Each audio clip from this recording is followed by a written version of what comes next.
years, and instead of like other worlds and stuff, like dumbass like Well, dumbass mini games and shit. I, Like well, I don't I'm want to sail around I'm on not an the boat. expert. Well, I'm not expert at game development, but I don't think they're working on it like completely The for whole time. 15 years. No, But no, I feel I I know feel what like you're feeling. I feel Well, like the decision to make the worlds bigger, like, might have definitely hurt it Yeah. having more worlds. and we're But I live. don't want to get into spoilers. Oh, we are. We are. Oh, okay. Decided to start it in the middle of your conversation. Well, it's not I thought it was very funny. it's not the first time that's happened. Let's be real. I just needed to say it before B-Dub said something unfortunate. I was not going to say anything unfortunate. Sorry, we had to censor that out. Sorry, B-Dub's just had a heated gaming moment. I do not like that Kingdom Hearts 3 only has like 5 worlds in it. Like they're all like mini game stuff. Like I don't want to ride around on the boat shooting other boats. It's kind of boring. What if the enemy boat spawned every 2 seconds? That makes it worse. No, I hated that fight. Wait, it shouldn't be just 5. No, I don't want to go into. I don't want to get spoiled. Okay, so let's move on. Let's stop. Already talked enough about Cage 3. Hey everyone, this is episode 139 of the Toonami Escape Podcast. I'm Greg Zeno. Tonight we have B-Dubs. Hello. C. Kohler. Hey guys. Imperial Bishop. Hi. I don't know what that was, but yeah. Hi. And Don't make once again, there's no news. I would never. No, there's a Pokemon Direct tomorrow morning. Yes. Toonami related news. But quick, B-Dubs, give me your dream Pokemon announcement tomorrow, and I'll tell you exactly why it's just going to be slightly more HD Pokemon Let's Go. They're going to do United Kingdom, and we're going to get the 3 starters. Well, yeah, we're probably going to get the region and the start. We're definitely going to get the starters. Yeah. I'm saying people are expecting to see, like, Breath of the Wild. I don't think and that's not going to happen. No, I don't. No, you know what we're going to get? I mean, honestly, in the Battle Royale. Oh God, no! I mean, honestly, I could see them expanding the routes and stuff, like keeping like the same kind of art style, but like sort of making everything bigger, and then having like the Pokemon hang out in the overworld. I've always said they should just do level design like Xenoblade games. Yeah, that'd be good. I mean, if they did that, that'd be perfect. But I think we all agree they don't really need to try that hard because I'm going to buy still it going anyway. to sell like 10. Yeah, it's still going to sell like 10 million copies. Like, yeah, I mean, they're going to make $1 billion between this and Detective Pikachu, which somehow looks better with every goddamn trailer. Well, that's what happens when you put Holding On to a Hero in it. Well, I mean, it's like also the Pokemon look good. Like you got Snorlax in there living his best life. Most of them look good. Like the Lucario or whatever. Like like that dude looks like Gritty. And Apom looks just in that particular shot looks with those big like chomping teeth. Scary. Well, he's a demon Apom, so yeah. And then Mewtwo. I mean, they are pocket monsters, but right. But Mewtwo though. I think the trailer showed too much. No, second you have to show Mewtwo in a trailer. Yeah. You save something. You save something else. You say, like the thing you don't show from that movie is Team Rocket showing up and doing the Team Rocket intro. Man, you guys are going to be disappointed if you're hoping for Team Rocket. No, it's going to happen. You might get like a Giovanna like tease maybe. So, God damn it, Giovanni! This was your fault, wasn't it? Yeah. Yes, I turned all the jelly donuts into rice cakes. Dragon Ball Super. Dragon Ball Super episode 99. Show it off. Krillin's true potential is beating 3 super weak guys and then getting fucked over by Frost. Hey, he did pretty good. He took out 3 different guys. Man, that was BS. Why they do that to Krillin? This is Krillin, not Yamcha. Because he has to job. Because Yamcha's not there, therefore Krillin must be that. I thought Tien would be the first one out, or Roshi. Like no. Like really, like Krillin was at least competent before he jobbed. You know, like he took out 3 different dudes. Like he had a good fight. You know, and he saved 18. Yeah, like he took out 3 dudes, saved someone stronger than him. And like it was okay. Like you think Yamcha could take out 3 dudes? Hell no, he'd get rocked with one punch. Same with Tien. I would have been satisfied. I would have been a little bit more satisfied if he had taken the other guy out with him. Like we're going down together, so he grabs him and they both get eliminated. So that would have been fine. That would have been my shit. Yeah, I would have liked that better too. But I mean, you know, like he didn't have a completely embarrassing showing at least. You know, he's not like Yamcha who just got dunked on the entire like fucking build up. I like how we still have the bumpers like, "Whoa, Yamcha! Don't worry, I got this." You're not even here, Yamcha. They should never change that bumper. No, it's gonna stay forever. But congratulations, Krillin! You took out a bird, blind fox guy, and other big dude fox. Wait, did he take out the bird, or was that the one that Gohan took out? No, oh yeah, that was Gohan. I forgot. I'm sorry. The second you said Gohan, I forgot Gohan was a character, and I thought you were talking about Gon. Yeah. Yes. Yes. Yeah, sorry. Gohan had that thing where he like saved everyone's ass and then took out this bird thing. Hey, it turns out natural flight didn't mean shit. Yeah, I mean, you still get blown up by, you know, fucking laser beams and shit. And can we appreciate the subversion with the blind wolf guy where he's like, oh, how's he sensing them? Is it key? No, it's smell. And then you think, oh, are they going to do like a reverse bacterium thing where, remember the world tournament bacterium? They're going to do a reverse bacterium thing? No, they just work together and kick his ass. So that was pretty neat. No, they threw a dirty sock in his face, which is basically the Dragon Ball equivalent of farting right in his face. Oh yeah. Oh, how did I forget that? Oh, I'm stupid. So yeah, it was kind of like bacterium, almost. Yeah. So yeah, this was fun. So yeah. Better job than we expected, Krillin. He did better than Yamcha would have done. It's still disappointing, though. He deserved better than being the first guy out. Yeah. I think it was just circumstance because I still can't understand how he got out before Tien. Well, Frost. Tien is sitting under Gohan. Oh, and a universe got eliminated, right? Yeah, that was last episode. Oh, yeah. Last episode, yeah. With the furry verse, yeah. All the furries are gone. Wait, was that the furry verse? Or am I? Yep, it was. There's okay. Another furry verse another one that's basically the furry verse, but well, with the there's too many furries. Yeah, when Universe 9 was deleted, nothing of value was lost. Yeah. Hey, that's not but it kind of makes sense that there's like 2 because aren't there like sister universes? That's right. Kind of. That's why 7 and 9 are so close. Although it is weird because like some universes have robots too, and others don't, and like mixed in. Oh yeah, we saw I can't forget his name. The guy who goes chugga chugga chugga. Chugga chugga chugga fuck. Yeah. And people are complaining again because that's not what he says in the sub. And I'm like, who cares? Yeah, he's supposed to say Oni-chan all the time. Oh, who cares?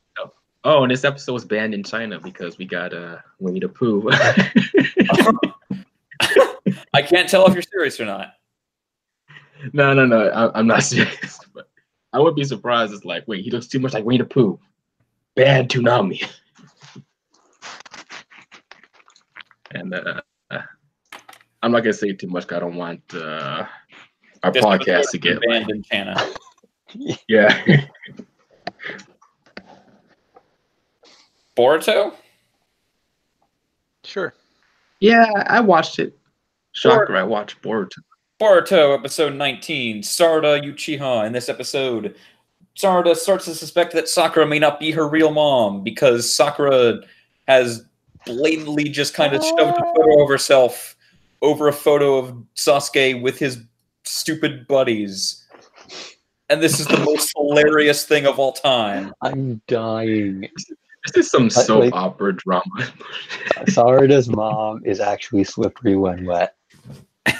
I love it. I love it. Don't. That's. I wasn't.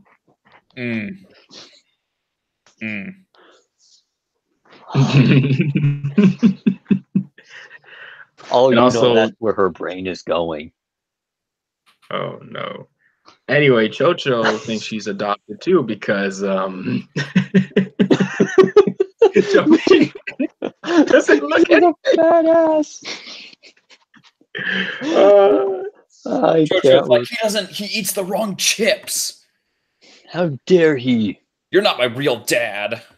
My dad would eat the good chips. I'm like, this is so stupid, but it's like so stupid, it's funny. So it's the best. She's never seen him skinny, has she? No. Nope. Honestly, I love this arc more than anything else. It's amazing. I mean, look, the thing with the photographs, like, I think there are like two ways to look at it. I'm going to actually play this straight. I'm not going to rip on it here because here's the thing. Just for the moment, because it is funny. I agree. Because it's funny to think of Sakura being so like embarrassing. Yeah, it's embarrassing for her because it's like she's in love with Sasuke, and then like it's so easy to just assume that Sasuke just doesn't give a crap. Well, I mean, you know.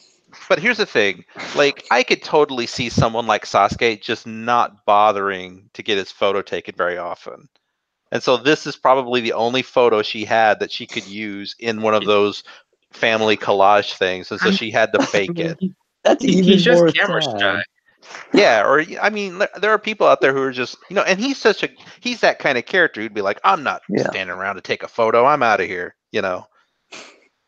Yeah, anyway, I know. I'm just throwing that out there. No, I know, but that just makes it even more sad. Like, the fucking loser squad could get him to take a picture. His wife couldn't. Like someone played daddy wasn't there. Yeah, it's like deeply embarrassing. It's like, oh yeah, these fucking losers could get a picture, but my wife, the mother of my daughter, no, fuck that. Now, talking about the actual plot though, like, I guess in the original manga, this was a mystery. Yes. It was played like a mystery. It's like, oh, could Slippery When Wet really be her mom? Yeah. But the problem is though, with this anime adaptation, is that in the ending. Now, maybe it's just for the ending, because I mean, I don't really know what happens here, but like, I'm just assuming it makes it clear to me that like Sakura is probably her mom, and the reason is because this whole episode, she keeps having like, oh, my eyes, I have to rub my eyes, and then she's like, why, Mom, you don't wear glasses, but I've got these problems with my eyes. But in the ending, you see Sarada with the freaking Sharingan in her eyes. And it's like, well, if she has a Sharingan, then of course. Well, wait, no, actually, that doesn't mean that. Oh, wait, never mind. You know what? Actually, I take everything I just said back, because she would get that from her dad. Yes. Yeah, so I guess it is a mystery who her mom is. What does she know that she has? Her dad is an Uchiha. Well, that's what I had it mixed up for some reason. For some reason, I thought she would have gotten that from her mom, but no. She got it from Sasuke. So, yeah, what is it about her mom that she has? Nothing, really. That's why she thinks she's adopted. It is funny, too, how her glasses are almost exactly the same style, too. God. I swear to God, this was easily the best Naruto arc we've ever had. I remember it like it was yesterday. It was the greatest. Funny. It was the greatest experience also, we've had. Like, it's frustrating to watch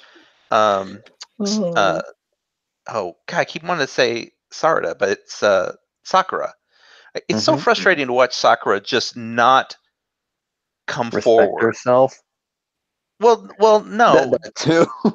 to not just be straightforward with her daughter, because But then Sarada where's is the there is like, mystery? Mom, are you really my mom? Are you really my mom?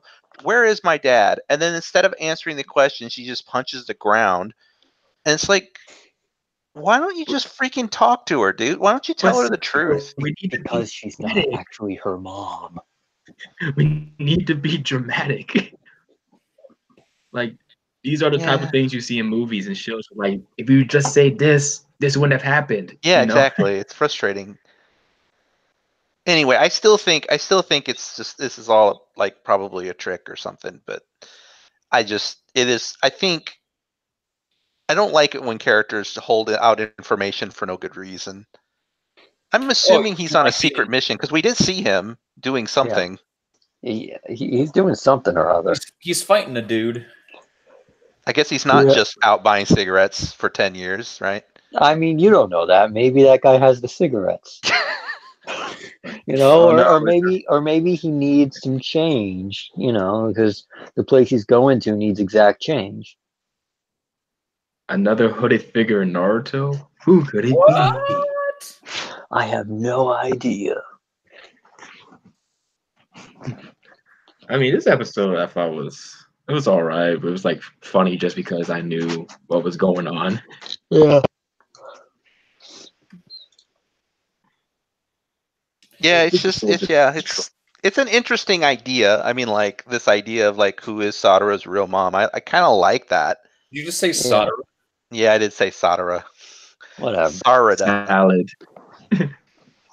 It's like Salada, the original like fan translation. I mean, this feels more like a plot than stupid Genki's fire test thing we did. Yeah. Genki.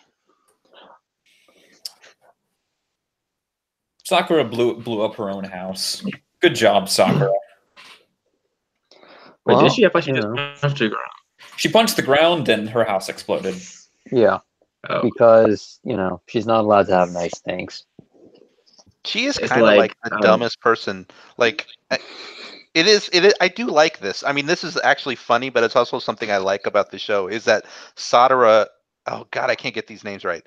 Sarada is the adult and Sakura is the child.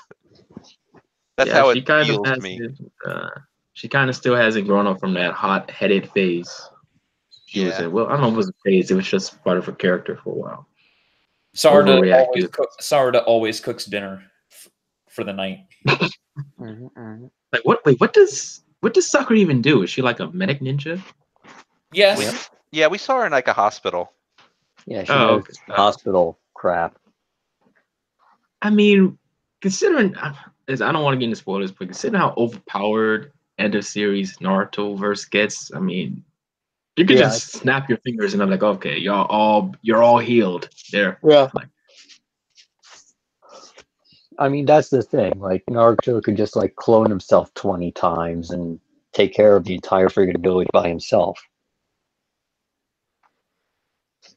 But we wouldn't have a plot. Also, it would probably make him real tired. Well, I mean, that's what sleeping is for, I mean, as is, he's already super tired because, Also, can he like take in like the earth chakra, like natural chakra? Yep. That's to like replenish his energy or something. Oh, that's Naruto. Yeah. Yeah, that's stage mode. But anyway, My Hero Academia. My Hero Academia, episode 38. Encounter. Stop talking when I'm doing the episode intro. God damn it. In this episode, it's a light, happy shopping episode where nothing bad happens at all. Oops. Wait, before we do that, though, the episode starts out with the villain lair. And what I thought was funny is that apparently in this world there are villain brokers. Yep. So, like recruiters. You need some villains for your villain organization. I'm the guy. He's basically an arms dealer. It kind of makes sense. Like they would have like villain brokers. They got villain like smugglers probably, or like just put villain in front of it, and that's what it is. I mean, actually, now that I think about it, I guess there would probably be people who do this also for legitimate reasons. It'd be like, I bet you like employment agencies and stuff are like way more advanced in this universe because like you need someone to power an electrical gyro. Well, I got connections. I can connect you with this guy who can generate electricity. You know what? I bet that's extremely illegal. Yeah, it is. Using your power that way? Yes. Yep. Yeah, you're probably right. Because then you would literally just have a society based. Is your quirk useful or not? No. Go be homeless. Oh, you know what? You're right. Actually, and also that's probably all the more reason that this guy's like a villain dealer. Because he's like breaking the law doing this. Oh, you need some people who can do these kinds of things, huh? Yeah, but at the same time, it's he's also expressly there a bad guy. He's I know, but I'm just saying that's why. It's because he couldn't do this legitimately. They had to work around the law. Yeah, he's like, oh, I got connections. Anyway, I'm just saying, it was interesting to me that like, and a minor thing, I like how you called it the villain lair. I thought, meanwhile, at the Hall of Doom.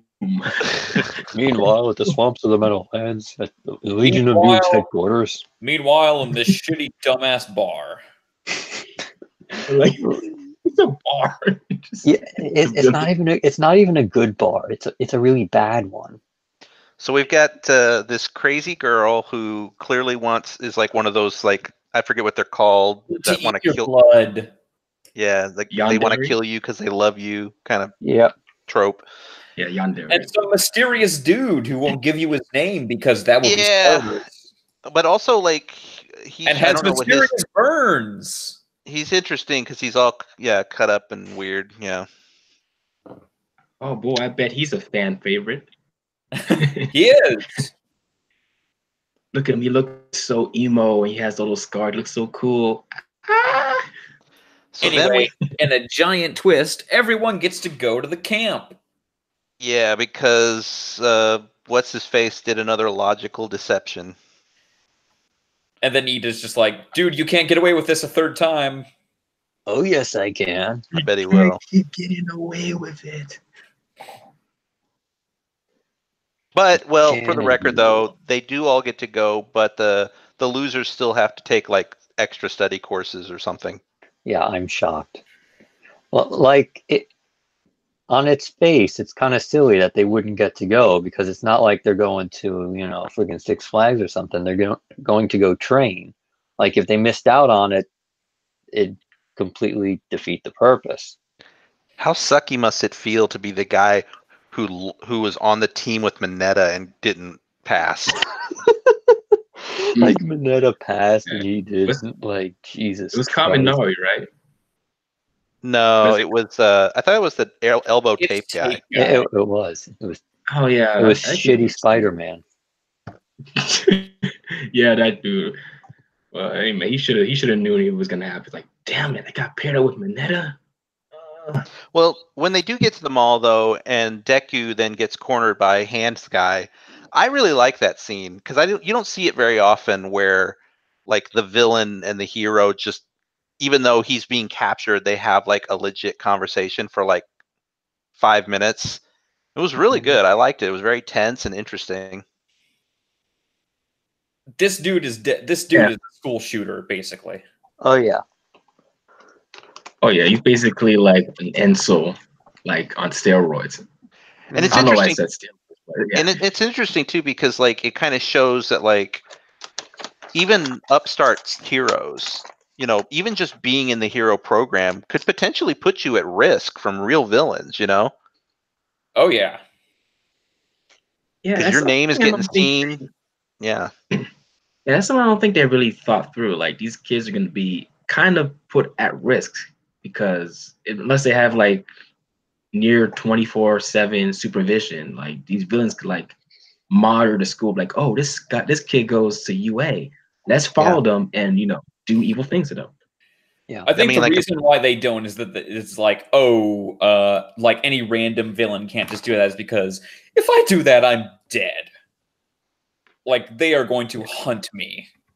Well, ironically, this is something they contend with in an arc or two. Yeah. Well, anyway, it is interesting though that, like, you know, it's something I never thought about. It's like the villains are villains. I mean, they don't play by anybody's rules, and if they want to go after these kids who did them wrong, then tried to take them down, then that's a real thing that can happen. I thought it was a really cool scene because it felt real genuine about this world, about the fact that this can happen. Yeah, it's more realistic. It's not like a Saturday morning cartoon where, the villain just lets the hero get away and be like, next time, It's more and the guy didn't do anything. He just walked into a mall and just like, I gotcha. Yeah, because they don't know what he looks like. Well, they did, but he's like, he was hidden with a hoodie. But it's funny because he could have actually killed him right there. Mm-hmm. And that's super dark. And the fact that he didn't or try, I think, is actually, it's the first time this character has actually been interesting to me, to be honest. Yeah, I agree. Because it's also funny that he doesn't know about the whole. Yeah, he's kind of boring.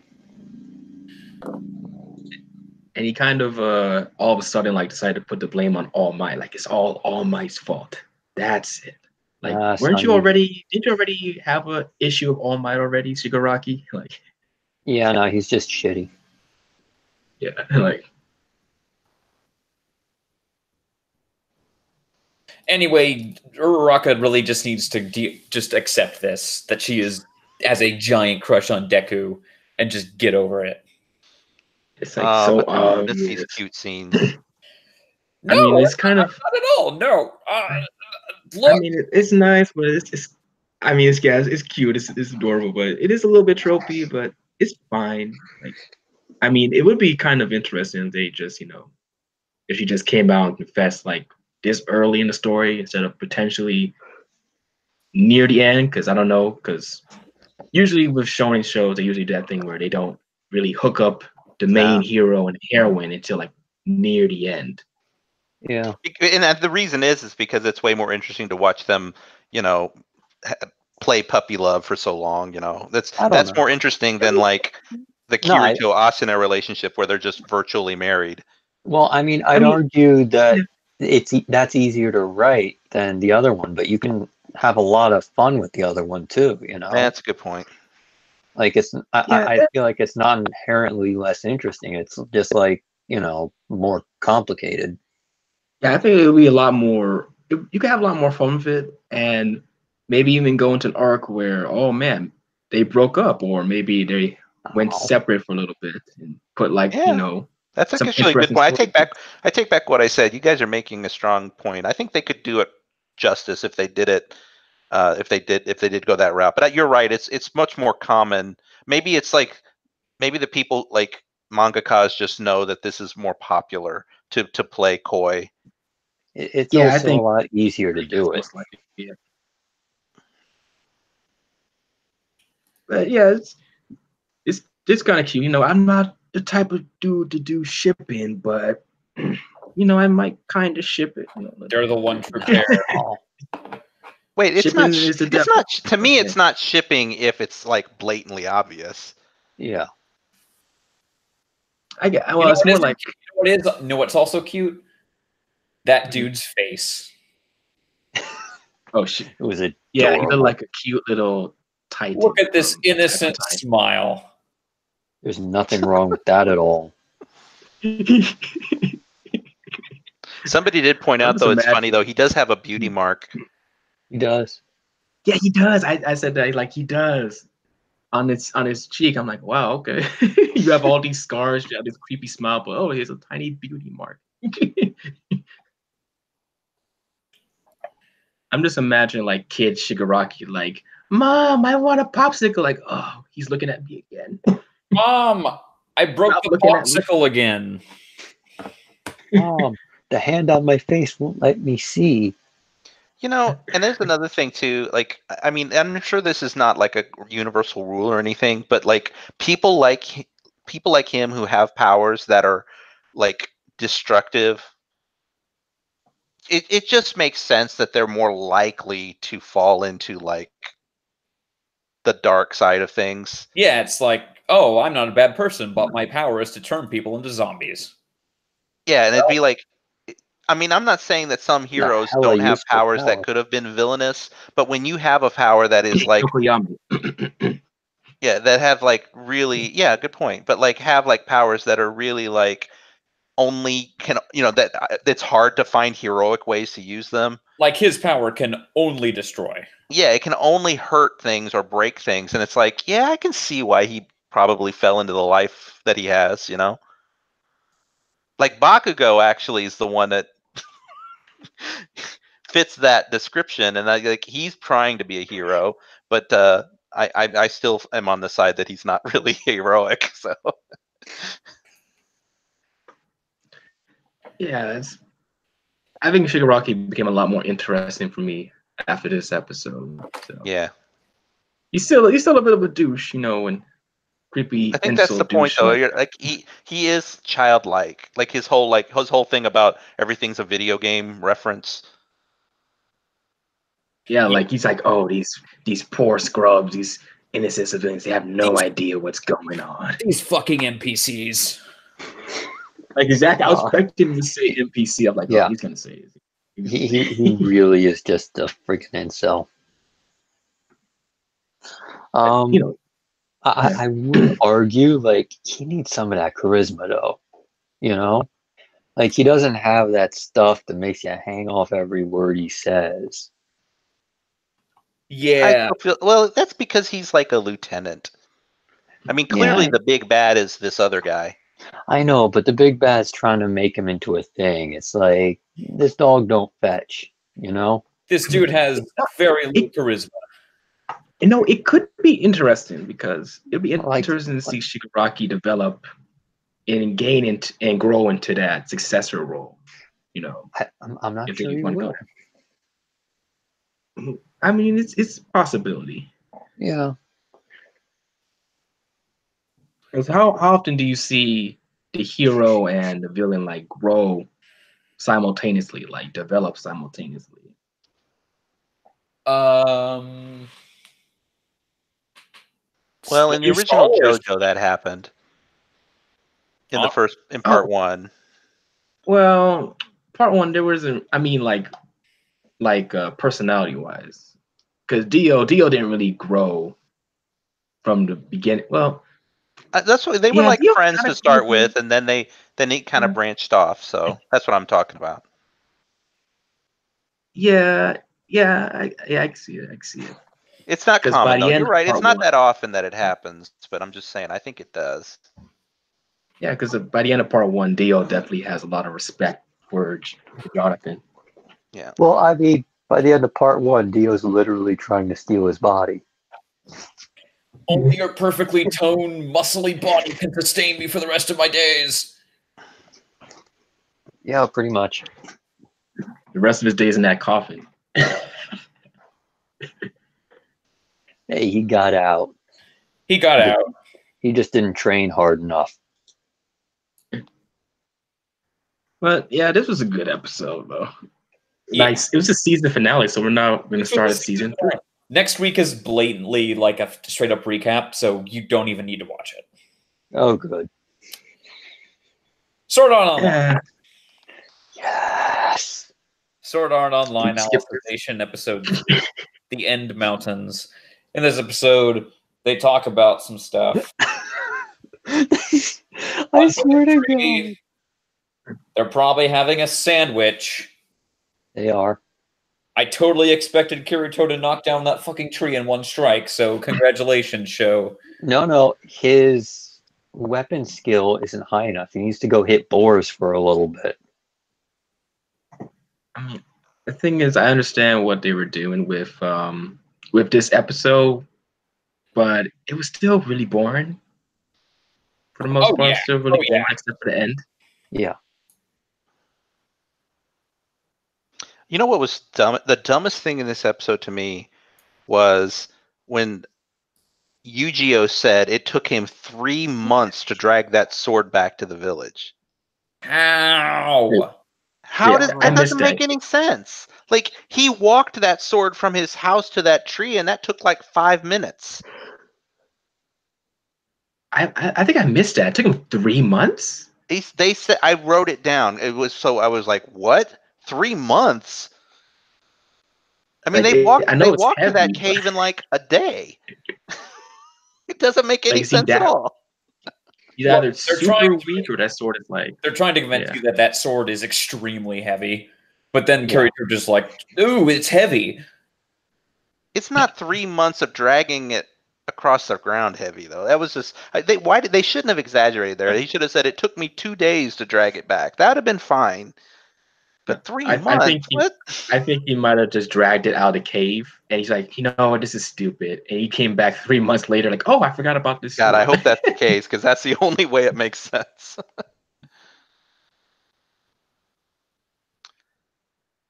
But yeah, Kirito's failed kind of at something. He's actually done that a couple times already. He's not Mr. Perfect in this series suddenly. Well, yeah. Let's see how long that lasts. Well, of course. Yeah, I mean, he's still a dirty beater. Let's be real. I'm opting to bring back beater. It hasn't been said once this entire season. It was only said one time. And yet we won't let it go.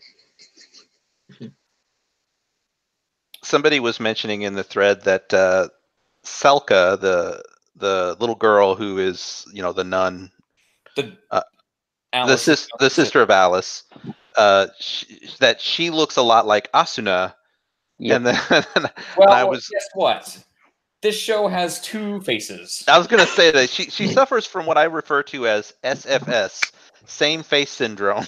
That's what everyone refers to it as. Yeah. Oh, really? Okay. Yeah.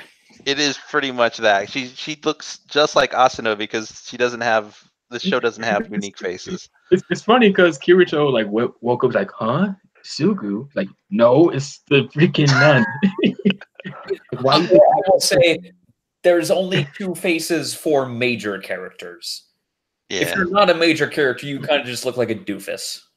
Yep. The other thing, and just to be fair to the show, the reason he thought it was what's her face is because they used to live together. So that makes sense, I guess. Sure. He usually woke up with her standing over him in bed. Creepily. I'm sure that happened like all the time. Yeah. Speaking of creepily, I already watched this episode like before subbed, but I guess you guys were expecting something creepy to happen with the nun and Kirito, because like first he's in the bath and then he's like, oh, can I see you in my room? Like, oh no, what's happening? What's happening? Here, does it count if she's an AI?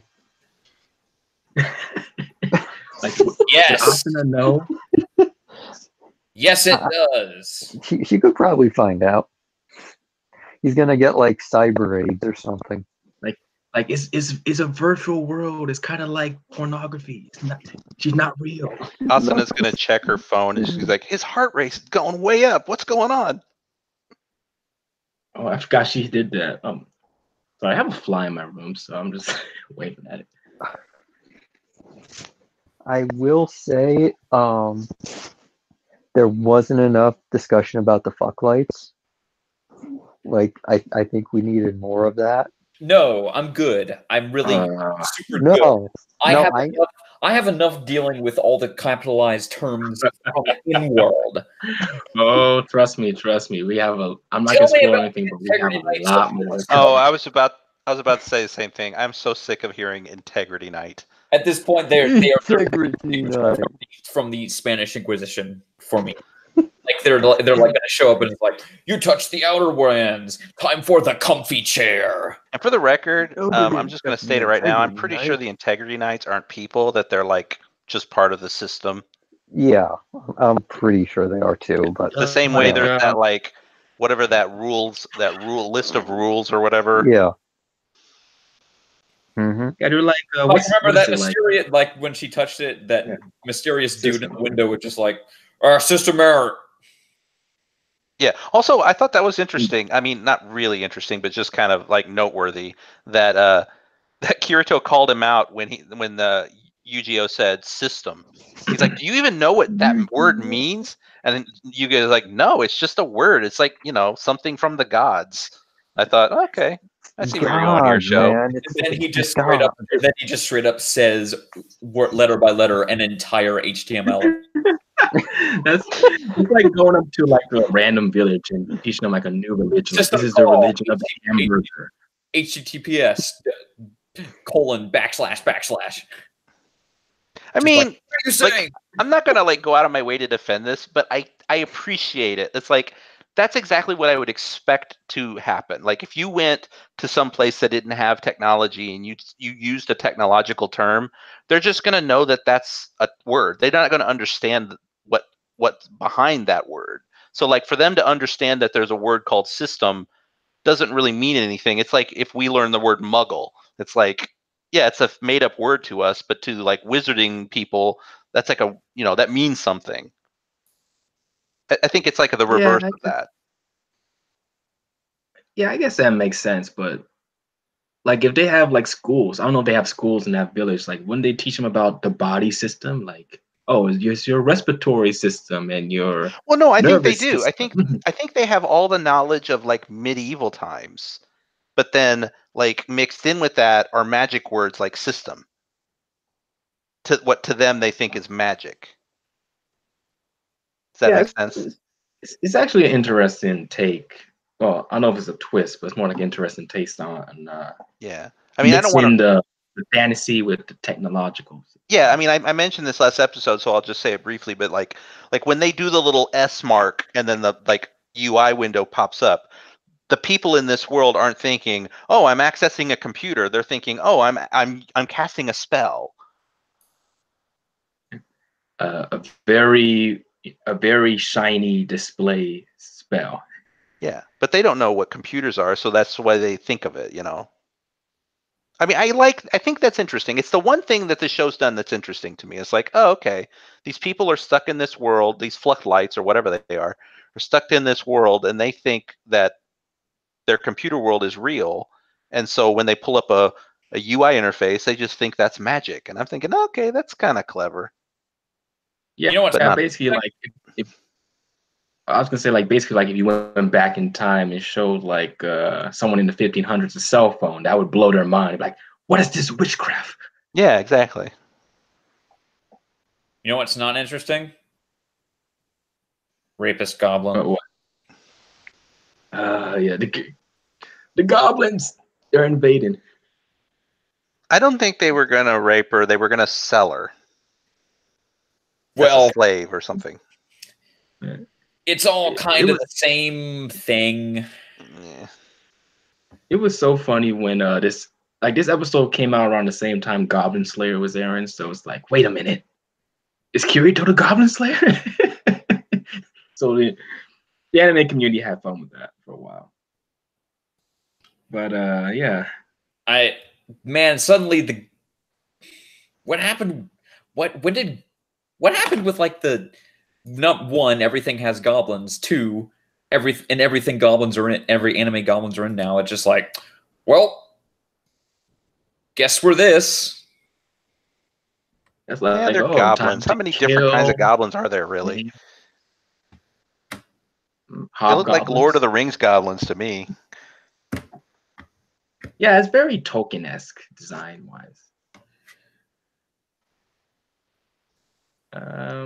So shall we talk about Megalobox? I guess there's not really much to talk about SAO. This is kind of a dullish episode. And Megalobox. The episode is called "The End Mountains," and they don't even go to the End Mountains. Well, they barely talk about the End Mountains. What isn't the cave there? That was the last thing. They got isn't there. The cave inside the End Mountains? I don't really consider that.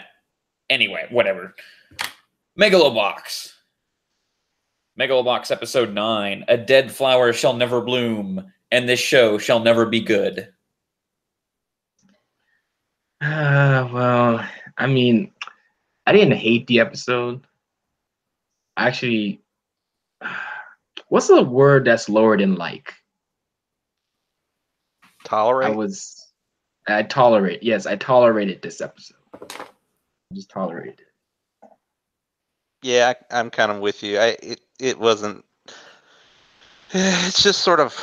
I'm not interested in this show. I don't hate it, but I just don't really like it. I just sort of like, okay, yeah, all right. So the big thing is that Joe figures out that he can beat this AI by basically tricking the AI into learning a move that he's not going to perform. No, it just felt like it was like, oh, if I do the dumbest thing possible, the AI is going to be like, dude, he's up to something. Yeah, you're right. Yeah, and it was like, he's going to trick me, but then he doesn't do that. Anyway. But AI is not a replacement for real megaloboxing. Yeah, everything is true. Oh, I'm sorry. Did you say true skill? He's got to have true skill. True skill is taking 70 million punches to the face and then just kind of punching the other dude once and he's down. Like, oh my, it's starting to get so repetitive with his fights now. It's like, okay, he takes a whole bunch of punishment, but it's like, oh, he beats the guy in like one hit, or he beats him until the guy like forfeits or something. Yeah. Also, I know we've said it before, but like the boxing is just so poorly animated in this show. Like at one point when he was when Joe had like wasn't blocking at all, the punch, like his, I don't know if this was the point, like he was being forced to pull back by the system, but like the punches looked like he was just being like tap, tap. It's no impact. Tap. And the worst, and the other thing I hate is when they'll like show a camera shot of like Joe doing fancy footwork, and it just looks like somebody like holding up like a one of those dolls on strings and just sort of flailing it around a little. That's what it looks like. Yeah. I wish Ipo was on the block. Look at that fancy footwork. Yes. Eh. I think I said in the thread, like, if he shows up, the only way I'm going to be impressed is if he pulls out the Dempsey roll. That's the only way I'm going to be impressed. But it's getting really repetitive. The box is not interesting. It's just same old punch. Camera weaves back for a punch. No impact. Like, Joe gets knocked down on the mat for like the 5th time. Yeah. Also, don't say anything, Grex, because I'm sure you know this, but I'm starting to believe that the person who's going to die is not Joe. It's going to be the coach. So I'm going to throw that out there. What gives you that idea? Well, I'm just saying. At the end of this episode, he kind of goes, "Well, I don't have the heart to tell them." So anyway. Oh yeah, I mean, like, go ahead. I want to know what's going on with this Fujimaki. Is that how you say his name? The mafia dude. Here, it's easy. He's in this for the money. He's in this because Megaloni is just a way bigger stage to tank on. No, I mean I know that, but I thought Pops and Joe already worked out a deal with him after the last time. Now he's like, oh, like, is that hinting at something else going on? Like, no. Does Pops have something else going on? No, look, they didn't take the fall. Now it's like, no, seriously, we're going to get into Megalonia. We can take an even bigger fall. And now it's like, yeah. Oh, that's stupid. That's where this is going. Okay. What's that money? It's going to be, hey, you're in Megalonia. Time to throw the fight. That's stupid. B-Dubs, are you still there? Did we lose him? Oh yeah, I was gonna say B-Dubs has been awfully quiet.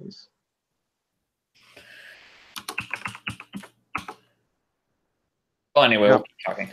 I'm sure you had to run off for a second. Yeah, this show exists.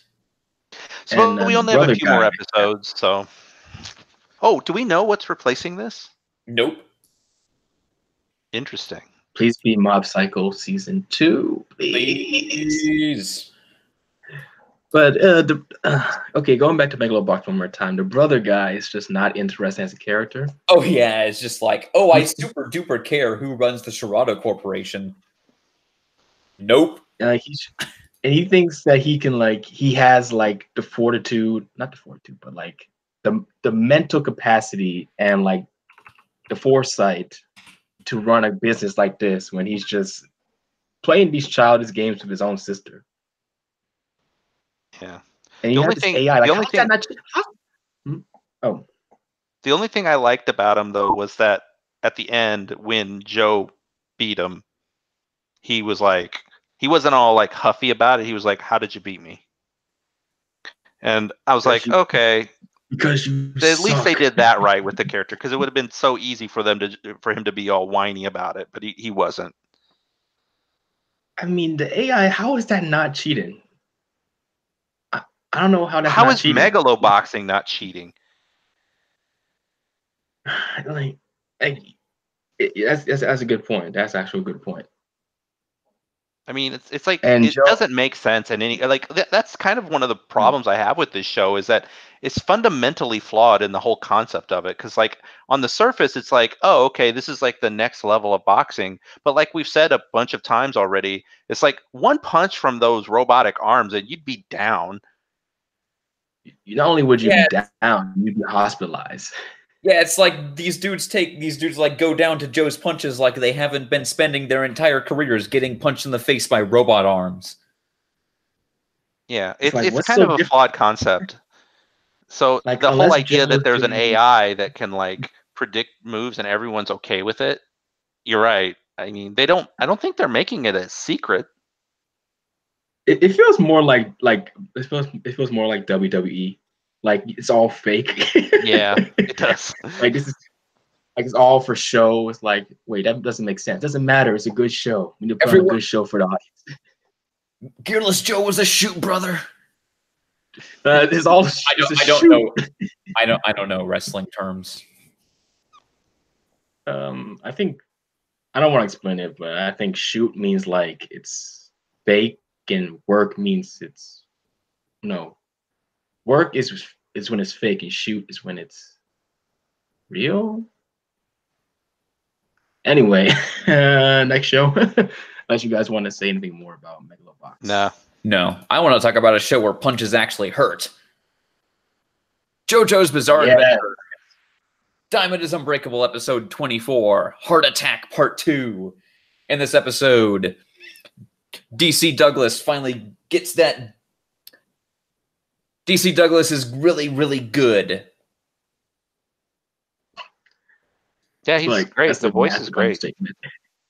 I especially love the "oh no, woe is me, I'm just a poor innocent bystander" voice. He nailed that so well. I like too that Josuke saw right through it, or he planted that as a trap. I thought that was really good. He's that's definitely.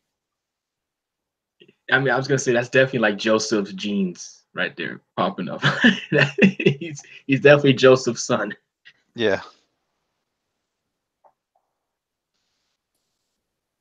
So let's talk about the thing that you never want to do when you're facing Jotaro Kujo, which is be less than 5 feet away from him. That was an awesome moment, man. Jotaro just comes up, he talks shit about Kira's watch, but he's actually talking about his face. Oh, Kira being so smug. Kira face, he's so smug.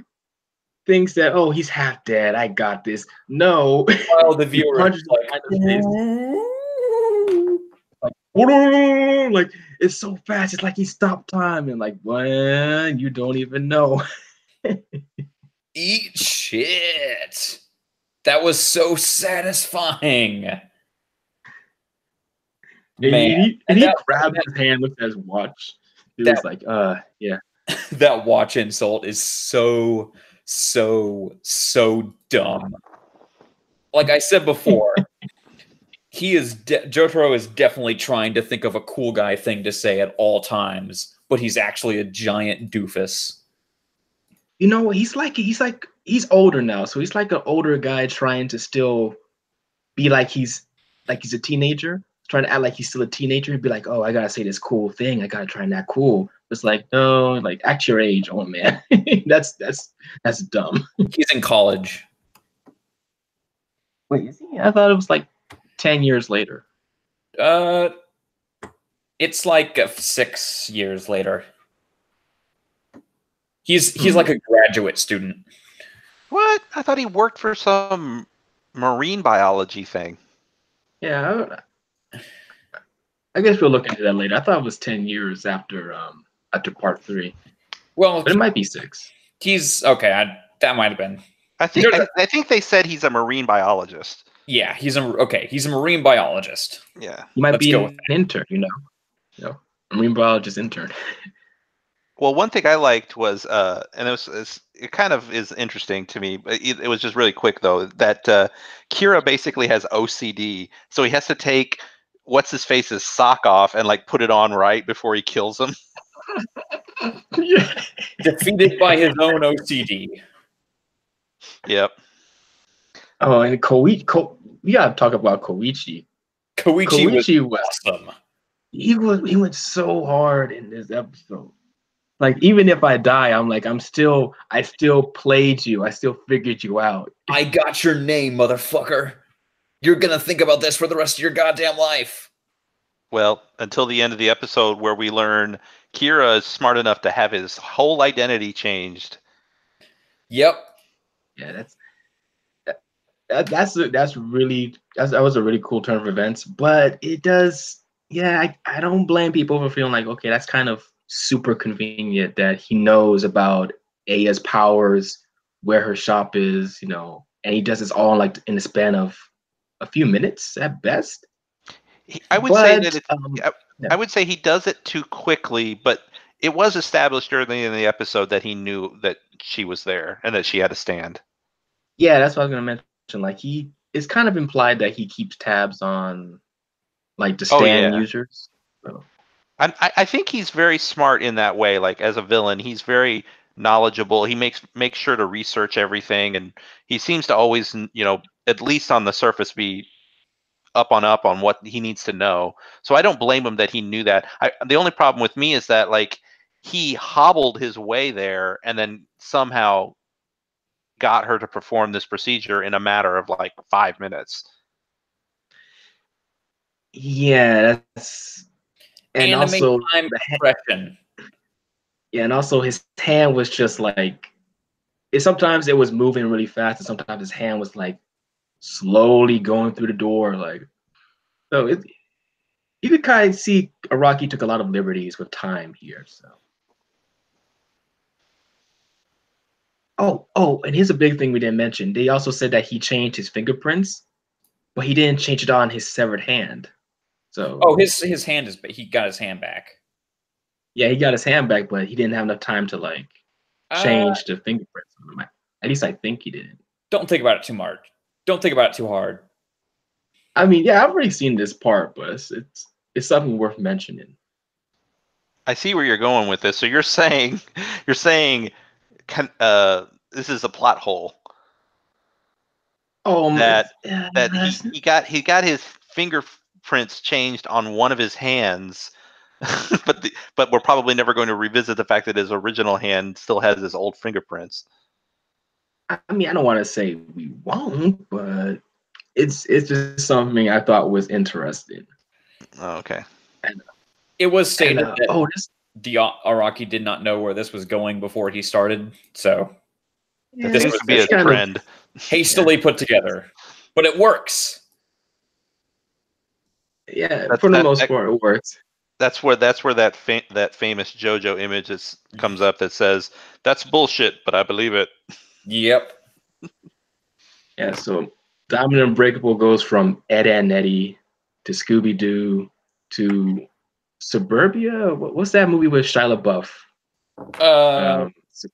People called it Suburbia, basically. Yeah, Suburbia or Rear Window to Face Off. Yeah, it's Face Off now.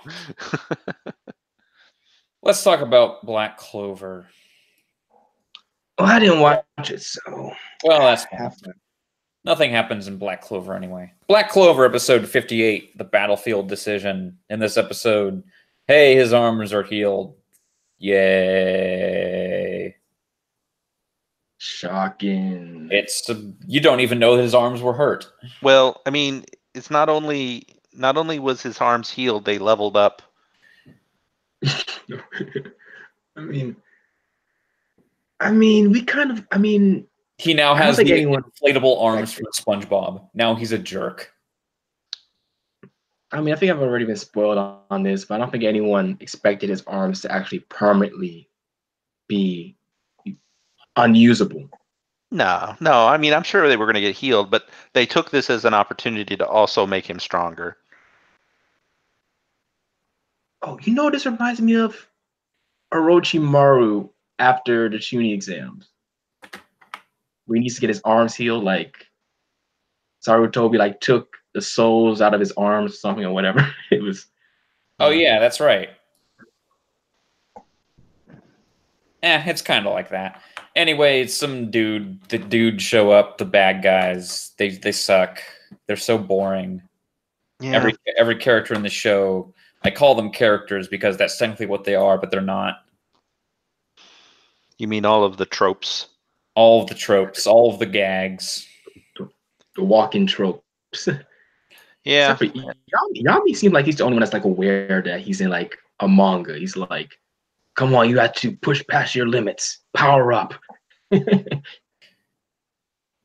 Yeah, there was something I forget what it was, but something about what Yami was saying in flashback this episode was kind of funny to me. Well, yeah, Vanessa or whatever's got a crush on him. Vanessa. Oh wait. Oh yeah. Is Vanessa the pink-haired witch, or are you talking about like the captain? Like, call me captain. Vanessa's drunk girl. Oh, yeah, the witch. Speaking of, all those witches in this village are like, talk about tropes.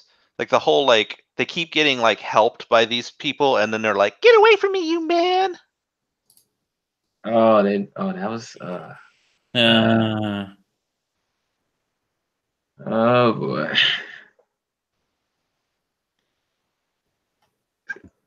Sounds like it was poorly handled. It's like I could not care less about these villains. Like, and what's made worse by it too is that like the only villain that's even moderately interesting, and I am really stretching it here because she's not interesting, is that creepy girl with the dragon. Like, she's the only one with anything going on.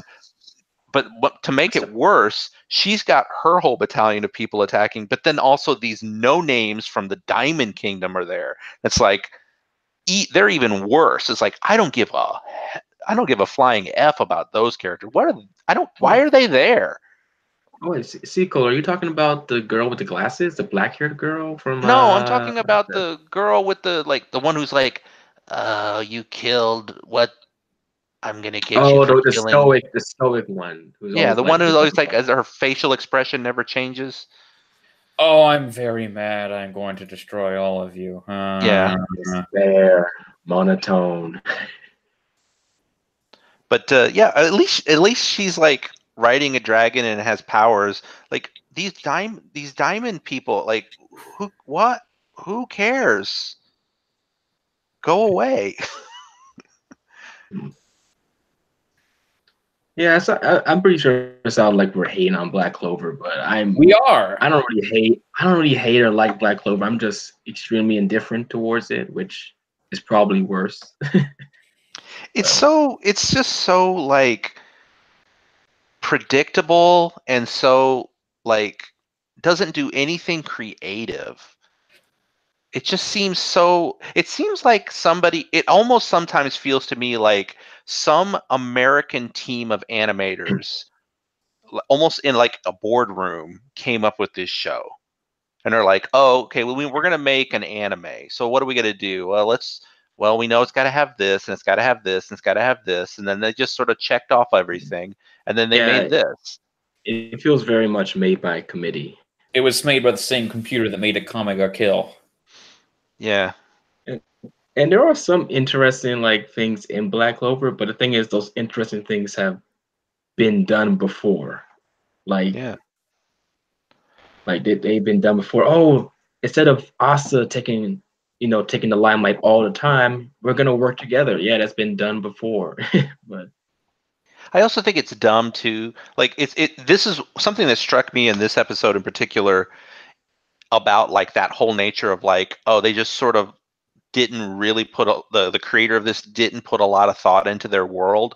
Was when you see all of these people attacking and and coming into the city, they always have their little glowing book in front of them, and it's like it just looks stupid. Like it just looks dumb that their magic glowing book is always with them at all times. And it's like to me, it's like the guy who created this was like, hey, it would be kind of neat if like when they cast their spells, they have like this book up in front of them. And he probably did that in like the first 2 issues. And now we're at a point where there's like armies of people and they all have dumb books in front of them. And aren't all the books supposed to look different? So that's like a whole bunch of book designs. Oh, they do. They all look there. They have different colors. They have colors, yeah. That's about it. I mean, it's like Zatch Bell, but the thing about Zatch Bell is like you didn't have floating books. You had actual humans that held the book and said the spells. So that was a lot more interesting.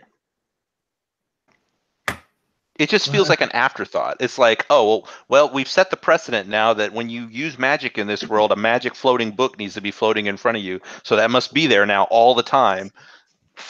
It just feels like they didn't, like they should have thought this through. They didn't go through the effort to think it through.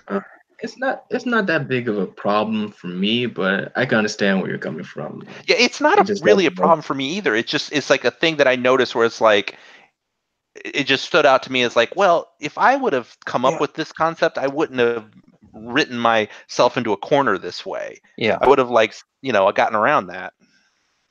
Oh, but it feels like where this show also rips off Zatch Bell from? Every time they get more stronger, they get a new spell, like in Zatch Bell. I'm like, yes, this guy just ripped off Zatch Bell and Naruto. But Hunter, I know. Yes. Hunter x Hunter episode 131, Anger and Light. In this episode, Gon just becomes that meme where he's like, Killua, He became handsome and also incredibly scary. Mm-hmm. And now my hair goes on forever. Oh, P-Dubs, are you back? Yeah, yes. I mean, I've been here. What? You didn't talk? Don't try to play it off. We actually tried to communicate with you and you didn't respond, so. Oh, I'm sorry. You have this on mute? Oh, no, I'm sorry. My brain just sort of like farted there, and I'm like, oh. What? for 20 minutes? Well, not no 20 minutes. We talked about multiple shows. Oh. Yeah. What was the last show? God, we're on Hunter x Hunter now. Yeah. Oh God, it's way too fucking early. I mean, like God. Anyway. You need to go lie down. Yeah, I'm going to sleep right after this. Okay, about his hair though. Like on one hand, yes, it looks stupid. Like that is so dumb. When I saw that, I'm just like, what? This is he never got it cut. But that's right. That's at least there's a canonical reason for his hair to be that way. I don't know why it's standing up, but at least it makes sense for it to be long. I will say it's that. All the net. I do want to say this. I do want to say this because this is a great subversion to the whole trope from Dragon Ball where, oh, this character got stronger, their hair grew. And it's like his hair is just ridiculously over-exaggerated long. Stupid. Yes. It's like a not a subversion, but it's like an over-exaggeration of the trope. But it's also dumb because it looks like Marge Simpson. Yep. Yeah. I mean, it's, but the way it's done is a little bit more intimidating. it's also like One Punch Man where Saitama became so strong that his hair fell out. So I think it's playing with that trope. And also it's weird that his nails didn't grow. And he doesn't have like a beard, like only his hair grew. Right. But that's a minor thing, don't think about it too hard. But yeah, this episode is so good seeing it in dub. It's the mood, the music, the animation. Gon just fucking grabbed his own severed arm and made Pitou with it. What the fuck? He fisted Pitou with his own severed arm. Holy shit! There's my arm. Oh well. So my feelings on this episode were a little mixed. Like I thought it was really good, and it was definitely pretty awesome. And seeing Gon in this new powered up state is, pretty cool. And obviously the battle was cool, and the animation was cool, and everything was cool. It also felt kind of a little bit of a letdown in a way, because Gon is kind of not really himself here. He's sort of just almost like a machine. This is the ultimate version of Gon. Yeah, where he's just like unfeeling and taken to its logical extreme. Yeah, and it's kind of like, in that way, it's kind of like you're not really rooting for him. At least I wasn't. Well, yeah, you're not supposed to. Innocence. Like this is something you would expect from a villain to get to this level of power. Like, I'm going to sacrifice all my hard work, no honorable way, no like righteous way. I want to kill this person, murder them, and I don't care if I die. That is the complete opposite of a shonen hero. And that's what's good about this episode. Like, that's what's great about it, I'll say, is that like this is doing something new and different and unexpected and emotional, and has drama, and it's like, it's all these things that it's like really good. But what it doesn't have is, unfortunately, and maybe deliberately doesn't have that real like hype. Yeah, there's no hype. That's exactly the point. Yeah, that I know, and that's what I'm saying. It's like, that's why I feel mixed about it. This is one that has never been interested in finishing an arc in the way that you would consider traditionally satisfying. And it's one of the things I love about the show. I love it. I love that they do this. That's what makes this show so great. It is a great show. But in the same way that I sometimes would rather watch like a stupid popcorn movie versus a serious drama, I kind of miss the stupid popcorn, flick. Right. And this show isn't fun to watch when it's like this, but it is good. It's like really good. And I just want to say, I'm trying to get my thoughts collected. It's definitely meant to subvert and like defy those expectations you would expect, because when you see Gon like this, you think, oh, he and Pete are gonna have a long 5-10 episode fight. He's gonna go fight the king. This is not even a fight. No, it's not a fight. It's not a fight. It's a beatdown. It's a massacre. Yeah. Like, literally, the entire fight from beginning to end is P2 jumps at his back. He just like. Yeah, she never stood a chance. And your mood changes, because you go from rooting for Gon to be like, oh, I feel so bad for Pito. Gon, stop. What are you doing? You feel sorry for the bad guy. And you think, Gon, are you the baddie?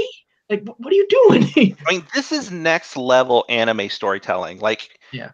I can totally understand, and I've known this for a while, but this episode in particular is a great example to hold up to why Hunter x Hunter kind of basically is on another level of anime, where it's like, this stuff is smart. This is smart storytelling.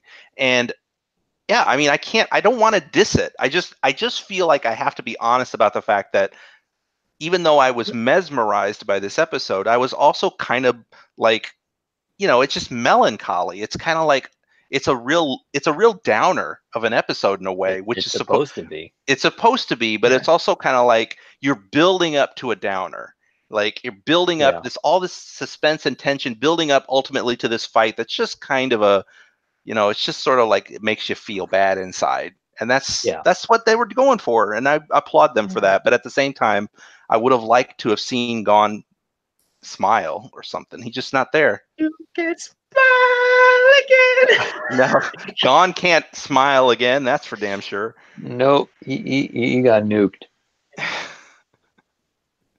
It's definitely really smart, and I know some people might have issues with it because not because it defied their expectations, but because it didn't go a certain way or they don't like how it might have been handled. But I think you do have to praise Togashi for going in this new, interesting, risky direction. I'm surprised that Togashi hasn't been like copied. Because I'm pretty sure. Well, hey, Naruto. Yeah, well, yeah. I mean, you can copy, but people are gonna come right out and say, "Wait, this seems a lot like this and this," so you have to change it up a little bit. No, I think you guys are misunderstanding me. Obviously, Naruto is a copy of Hunter x Hunter. What I'm saying is nobody's copying this subversion. Nobody's copying like this is like Hunter x Hunter is like saying, "Oh, all those things you know about manga and anime and how those stories play out. Well, I'm going to do something different." Well, I mean, there is definitely manga that do subversion. Like, for example, One Punch Man is like kind of a big subversion, but that's in a completely different. It's more like played for laughs, while this is more played seriously. And there are some aspects of manga that do subversions. I don't know if they do it like this, but this is definitely like the highlight. This is the climax of the arc, and it's just one big 180 flipped on his head subversion. What were you gonna say, Grex?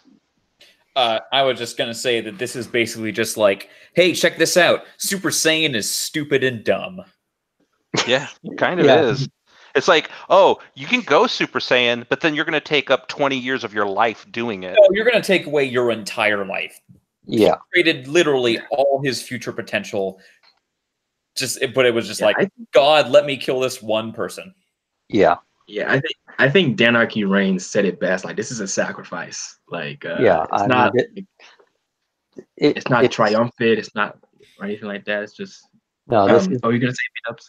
Yeah, no, this is basically like the most extreme version of what Kurapika does. You know, like instead of being like, oh, I have to capture and then interrogate and then kill, you know, these 13 people, Gon's like, nah, I just got to murder this one guy. Now, while I do enjoy it a lot, and while I do think this is freaking amazing, it does feel a little convenient, and I've become more aware of that. Like, Togashi definitely laid the breadcrumbs for this transformation, but it does feel like, okay, I'm gonna keep this aspect of Nan very loose, which is good because you know we know about the contracts, not commitments, but you can basically do anything if you get the contract to ridiculous. Yeah, you make a contract, you make restrictions, and you can basically do anything. So we kept that part very sort of vague-ish, and we did see it. We did see this reverse with Bisky, and even Killua says at the end, like, this is like Bisky, but in reverse. But it is a little convenient-ish, like, oh, Gon could just do this. Like, I wanna give me all the power I'll ever have, and I'll give you everything. Like, okay, just like that. Like, it's a little convenient, but it's still it doesn't really matter, I think. Like, I don't know if you guys agree. I mean, like, if he didn't get massively fucked up by it, I'd say, yeah, definitely. But, like, you know, he's gonna get massively fucked up by it. I mean, at this point, at this point, Gon to me isn't really the protagonist of this show anymore. It's really Killua. Oh yeah, I definitely met a few people who definitely feel that way. Well, just wait until until 2047 when the Killua deconstruction arc begins. Well, at the moment, I would say that. I mean, I'm just saying that, like, at this point, I really kind of don't have really any vested interest in Gon. He's for the pretty much the last couple of months of this show, he's pretty much just been almost like a psychopath. And that's pretty harsh, but maybe not that bad, but just it feels like he's just like mindless and unfeeling and uncaring and just only cares about revenge, and Killua is the one who's actually trying to help his friend. And that's why I think Killua makes a better protagonist in this whole scenario. You know who we really need right now? Leorio. Who? Oh yeah. I don't know how a little too far gone for him. I don't know how he would have fit into this arc. He doesn't. But he comes in at the end and is like, "Gon, you're so stupid." And Gon's I've got a knife. I've got a knife. It's like, I'm the king. Yeah, he walked up to the king like like that clip from Fist of the North Star where like Kenshiro walks through a falling just walks like it's water through a falling building, and this goon brings like, "You want some, dude?" And he gets out a tiny knife. One more thing on Gon, like Seiko, like you said, yeah, like the last 10 episodes, Gon's pretty much been just an attack dog. He's just been sitting, just waiting patiently to sink his fangs into Pito. He's been on full, like, concentrated attack mode. And he's just been a completely different character. So seeing that character shift, like someone mentioned, I think a few threads ago, like, this is what would happen if you took like the regular shonen protagonist and took their determination up to the next level. Like, no, I'm good, you're evil. But why are you doing this good thing? That makes no sense. So they don't know how to function. And we already knew Gon wasn't all right upstairs. So this is that next level where Gon, that boy ain't right. Yeah, I was about to say that boy ain't right. It gives us a pretty good view, I think. I could be wrong, but it gives us a good view into what his dad is like. Oh, his dad is like this, but like 20 times more powerful and gives way less of a shit. Yeah, I kind of feel like it. His dad's probably the actual worst person in the world. He really is. I would be surprised if there's like some video essay that goes into the fact that, Gin abandoning Gon and putting his son through all this just to find him might have played a role in his behavior, him just reaching this point. Yeah. But I think I talked too much. I want to hear more of what you guys have to say. If you guys want to continue talking about. No, I'm done. Yeah, I don't know what else to say. I know I've kind of brought the conversation down and been a little bit negative on this episode, but I just want to reiterate that it was amazing. It's just, again, like dark. There's just no, I don't know how many times I've said this, but like Hunter x Hunter this is not what I thought this show would be. This is so much smarter and more interesting and more original than I could have ever imagined. And keep in mind, the arc is still going. There's still the king to deal with. The king is still around. Yeah. This was the first. Pito was the first Royal Guard ant to die. Mm-hmm. And I think this show has also done a real good job with escalation. Yeah. Yeah, like it feels like things just keep escalating even higher, like every couple of episodes. Yeah. And the thing with Pito was decapitated. Pito had no head, and the Nen was still active after death, and that was foreshadowed. What is it? York knew. Who foreshadowed it? Finks kind of hinted that Nen can linger after death. That's a little something to keep in mind. That's interesting. I was about to kind of go being down on that and thinking like, come on, once they're dead, that doesn't make sense. But if it has been established that that's the thing, then okay, I'll go with it. It's one of those things. It's kind of like a curse, you know. Like, because so much of it is, tied to a person's emotional state and their own personality and stuff. So, like, if there's enough of, like, like if there's a strong enough impulse in that moment, it can kind of stick around and linger and, you know, keep on fucking shit up. It's really cool how Nen is really flexible, but also like really airtight at the same time. Like it has all these rules, but it's like, oh, you can basically do anything with it. The last thing I'll say too is that I think that was another thing that I was kind of let down about the episode. I know deliberately so, but one of the things I was let down was I really wanted to see Pito like be in an awesome fight. Like I wanted to see Pito, because we were always hinted at for this whole arc about how awesome Pito was. She never really got to fight. And the only time she did was it was with Kite, and it was off screen. Yeah. I mean, nobody really got a fight in this arc. Not really. Well, the king and well, yeah, I mean, they had that, like, the greatest fight, but, you know, other than that. There were fights, but yeah, I don't know. I mean, this one in particular, I'd be kind of looking forward to, and again, that was what it was. It wasn't a mistake. It was deliberate that we weren't going to see this happen. So, yeah, Hunter x Hunter fights are a lot like JoJo fights, where they're very unorthodox, and sometimes they end like very, I don't want to say whimpery, but like very like, oh, that was fast. Like there's no like big boom explosion. But like Greg said, though, this wasn't a fight anyway. It was Gon destroying Pito. That's all it was. It was an execution. Yeah, pretty much. It's like this is the last thing you see before you die. This big adult man child with like super tall hair just walking towards you.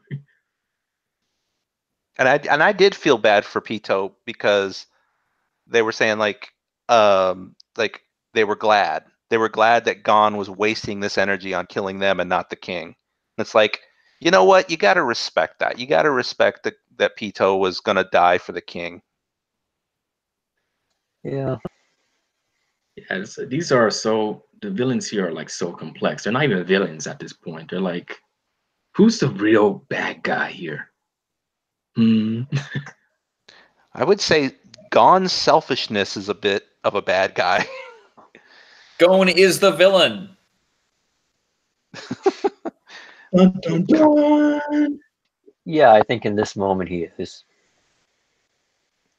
Or at least he's. I mean, how many times was Killua yelling at Gon, "Don't do it, don't do it," and Gon's just like, "Whatever, I'm gonna do it anyway." This is that aspect of the main shonen character, the dumb shonen character, like, hey, we told you not to do that. Well, I'm gonna do it anyway. And this is like, well, that's kind of taking a very dark direction. Yeah.